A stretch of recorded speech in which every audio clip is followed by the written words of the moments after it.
हे गिरिधर, हे गोपाल, जन्म तो माता कुंती ने मुझे भी दिया। खून तो पांडवों सा मेरे रगों में भी था। फिर क्यों न मेरी किस्मत ने कभी माता का प्यार पाया। भले ही मैं पूरी जिंदगी अपने वर्ण से अनभिज्ञ रहा, 5 पांडवों में छठा मैं भी एक क्षत्रिय पांडव था। फिर क्यों न मैं कभी गुरु द्रोण का शिष्य बन पाया। हे नारायण, हे वासुदेव, मेरी किस्मत का खेल तो देखो। जिंदगी के हर मोड़ पर मैंने हमेशा कुछ ना कुछ खोया। फिर गुरु से विस्मृति का श्राप और द्रौपदी स्वयंवर में अपमान मेरी ही किस्मत ने क्यों पाया।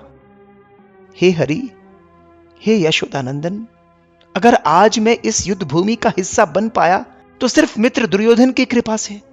फिर पांडवों के विरुद्ध लड़ते देख क्यों दुनिया ने मुझे गलत पाया।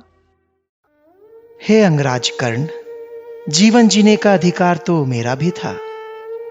फिर क्यों मेरे जन्म से पहले ही मृत्यु मेरा इंतजार कर रही थी। माता पिता के प्यार पर हक तो मेरा भी था। फिर क्यों उनके कोमल स्पर्श से पहले ही मेरे भाग्य में मेरे ही मामा की कठोरता थी। निरापद बचपन गुजारने का अधिकार मेरा भी था अंगराज। फिर क्यों मेरे बाल्यावस्था में ही मुझे अपनी जिंदगी दांव पर लगानी पड़ी। हे वृषाली पति कर्ण, अपनी प्रेयसी से विवाह करने का हक मेरा भी था। फिर क्यों मेरी प्रीत सच्ची होने पर भी मेरा प्रारब्ध मेरे इच्छा के विरुद्ध था। हे सूर्यपुत्र, हे दानवीर, अगर इस युद्ध में कौरवों ने जीत पाई तो इसका श्रेय तुम्हें जरूर मिलेगा।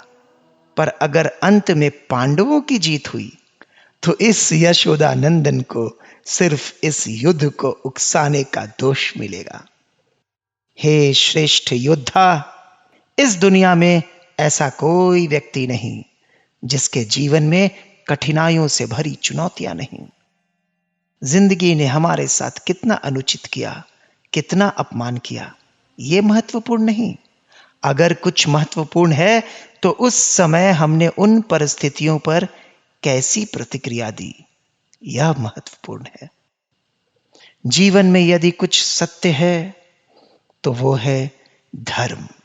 जिंदगी भले जितनी भी कठोर हो, हमें हमेशा धर्म पर ही चलना चाहिए, हमेशा धर्म पर ही चलना चाहिए।